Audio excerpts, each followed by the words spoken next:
কি ঠান্ডা পড়েছে, কি ঠান্ডা। এই ঠান্ডার মধ্যে গরম গরম কফি খেতে ইচ্ছা করছে।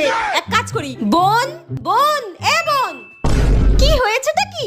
বলছি আমার জন্য এক কাপ গরম গরম কফি করে নিয়ে আয় না রে, খুব খেতে ইচ্ছা করছে। আমি কোনো কফি টফি করতে পারবো না, জাগিয়ে নিজে করে নে। আরে জানা, এরকম করছিস কেন? আমি তো তোর দিদি নাকি? শুধু তুই দিদি বলে করতে যাচ্ছি, নইলে কোনো দিনও যেতাম না। ব্যাং একখানা।